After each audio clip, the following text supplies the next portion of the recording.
Bonjour à tous, aujourd'hui exercice sur la table dite de Pythagore, c'est tout simplement les tables de multiplication.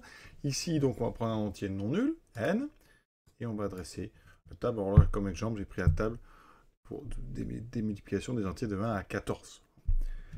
Donc on a en colonne de 1 à 14, en ligne de 1 à 14, et à l'intersection ligne-colonne on met le produit. Par exemple ici, vous voyez sur cette case ici, j'ai fait 4 x 7, 28, 4 x 9, 36, etc.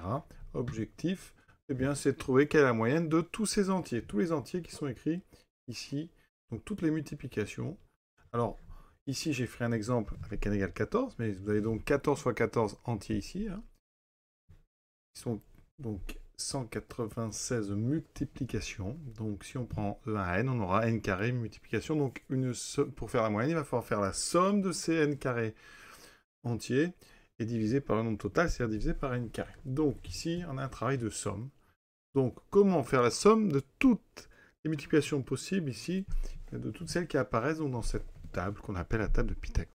Alors la table de Pythagore, déjà on va partir ici sur les lignes. Hein. Pour les lignes, ici on va de 1 jusqu'à n, d'accord? Donc de i égale 1 jusqu'à i égale n. Et pour chacune des lignes, et on a des colonnes qui vont de j égale 1 jusqu'à j égale n. D'accord? Donc à chaque fois, ici, on va avoir en première ligne le nombre i, donc 1 fois la première valeur de j, 1 fois, puis 1 fois la deuxième valeur de j, etc. Plus 1 fois la nème valeur de j. Donc ici, sur chaque colonne, j'ai donc i fois j avec i égale 1. D'accord? J'ai donc, si je veux faire la somme ici, eh bien je vais donc avoir la somme. Alors, bougez pas, on va commencer. Donc ici, i ne varie pas, i vaut 1, donc c'est la somme pour j, pour chaque colonne, donc pour j allant de 1 à n, des 1 fois j. En deuxième ligne, j'aurai donc la somme pour j égale 1 à n, des 2 fois j, puisqu'effectivement ici, en deuxième ligne, j'aurai i égale 2. Donc j'aurai 2 fois 1, 2 fois 2, etc. jusqu'à 2 fois n. J'ai donc 2 fois toutes les valeurs de j. Ainsi de suite, jusqu'à la dernière ligne, où j'aurai la somme de la première colonne à la dernière colonne, des n, puisque i vaut n, fois j. Et je dois faire la somme de tous ces nombres. Donc la somme, ça va donner quoi? Eh bien, je dois faire la somme de toutes ces sommes, c'est donc une somme de sommes. Ici, eh bien, vous voyez, je vais faire varier le nombre ici de 1 jusqu'à n, donc c'est i. Donc je fais varier i de 1 à n, et pour chacune des valeurs, je vais faire la somme. Donc pour toutes les colonnes, donc de j égale 1 à n di fois j. Ça, c'est donc la somme de mes n carré multiplication. Et après, il faudra que je fasse la moyenne, donc je diviserai par n carré. Alors, comment calculer cette somme? Et avant de la calculer, sinon j'ai oublié, on aurait pu faire autre chose en disant, si j'avais commencé par les colonnes et les lignes, j'aurais somme de j égale 1 à n. Et après, j'aurais fait la somme ici de toutes les colonnes. Donc, j'aurais eu somme de j égale 1 à n, di égale 1 à n, dj fois i. Je trouve que ça revient exactement, même par symétrie de i et de j. Alors comment est-ce qu'on attaque cette somme? La première chose à remarquer, c'est que dans la somme de j égale 1 à n ici, eh bien, on a le facteur i ici qui est indépendant de j. Donc ceci est en fait un facteur devant tous les termes. On peut donc le sortir. Ça c'est important à bien comprendre. Donc ici, ça va faire somme de i égale 1 à n di multiplié par la somme de j égale 1 à n dj. Ici, on a une somme qu'on connaît très bien, la somme des entiers de 1 à n.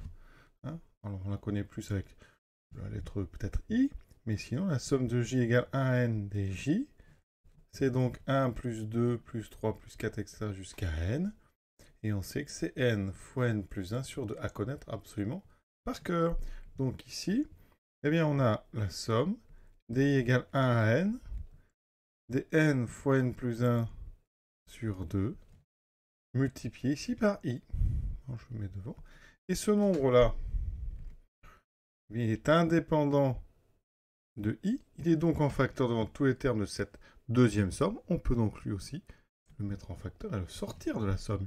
Il me reste n fois n plus 1 sur 2 multiplié par la somme de i égale à n de i, qui est exactement la même que celle-ci. On a juste changé le nom de la variable. Donc, on aura n fois n plus 1 sur 2, multiplié par la même somme, n fois n plus 1 sur 2. Donc, conclusion, cette double somme ici, elle vaut donc n fois n plus 1 fois n fois n plus 1 sur 4, donc n carré, fois n plus 1 au carré sur 4. N'oublions pas qu'on veut la moyenne. Donc, la moyenne qu'on cherche, il y a n carré terme. Donc, moyenne des n carré multiplication, c'est donc n plus 1 au carré sur 4. Alors, on va juste vérifier sur l'exemple que je vous ai donné.